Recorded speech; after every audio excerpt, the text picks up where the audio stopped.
Okay, week 2. Willie Cologne's out for the season again. I think it's time to look for the future. I mean, he's been injured for 2 seasons in a row now for the whole season.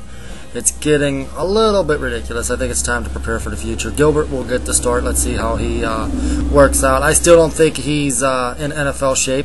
I think he's in college shape. I think he needs to put a couple more pounds on, hit the gym a little bit more. Roethlisberger vows not to have another bad game. We'll see how that goes. I'll say this. I am going to the home opener, and I will see this team with my own 2 eyes, because I can't believe a team that just went to the Super Bowl fell off this much in that little bit of time. Now, if we beat the hell out of Seattle, that's one thing. That's not no big, yay, they're won, the mighty Steelers are back, because Seattle's just a terrible team. We need a challenge, and we need to beat a team that is competitive, and then I will give you my opinion about that. But that's pretty much it for week 2. I mean, it's against Seattle Seahawks, 1 o'clock. I'll be there in Heinz Field cheering on my black and gold. Win or lose, you know, it doesn't matter. I'm a true fan. Don't matter if we win or lose. I watched them get destroyed by Baltimore. Can care less. That's a regular season home. It was a season opener. I mean, everybody's like, oh, they look so slow. They look old. No, they look like a team that played the first game of the season. All these other teams are in like playoff mode. What are you going to have left when the playoffs start? If you play the season like this with that intensity and that hard, what are you going to have left come playoff time? You want to talk about Pittsburgh having an old defense. Baltimore has an old defense too. That's excuses are like assholes. Everybody got one. The bottom line is the Steelers dropped the ball. We didn't play good. We didn't look good. We didn't have a good game plan figured out. We wasn't ready for the Baltimore Ravens. The Ravens were surely ready for us.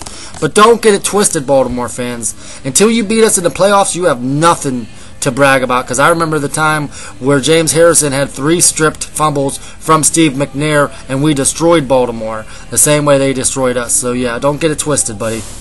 But I think it's time for the Steelers to address that secondary. It's been bad for way too long. Paul Malu's just one guy. He's getting up there in age. He cannot cover the whole field. We need a shutdown corner. We need to still address the offensive line. I think everything else will fall in place. I'd like to see Redmond get a few more carries. He's the only back that showed productiveness against the Ravens last week. And if you're the Pittsburgh Steelers, what the hell? You carried the ball 10 times in the first half. You got to run the ball more than that. I mean, come on now. And you don't run the ball, you ain't throwing the ball. You're throwing the ball like a run. You're throwing it 2, 3, 4 yards.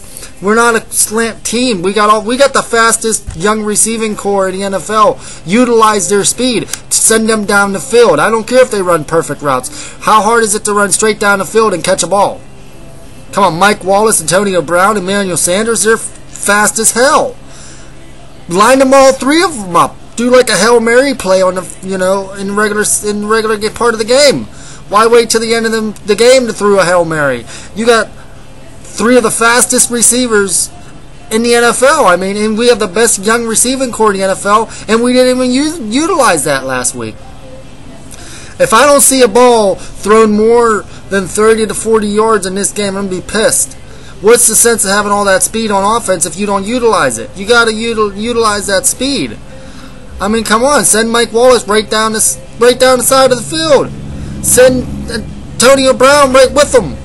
No team in their right mind would be prepared for a Hail Mary type pass, say the second play of the game. None. They would wait till the team's down and they want to make something happen at the end of the game to put the ball up in the air. And I'm not saying just put the ball up in the air. Send your burners down the field.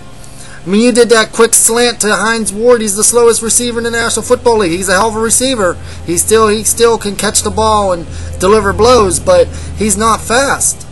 I mean, we got the fastest receivers in the NFL. Utilize that talent. Now, on to the defense. I'd like to see Ziggy Hood get into the game more.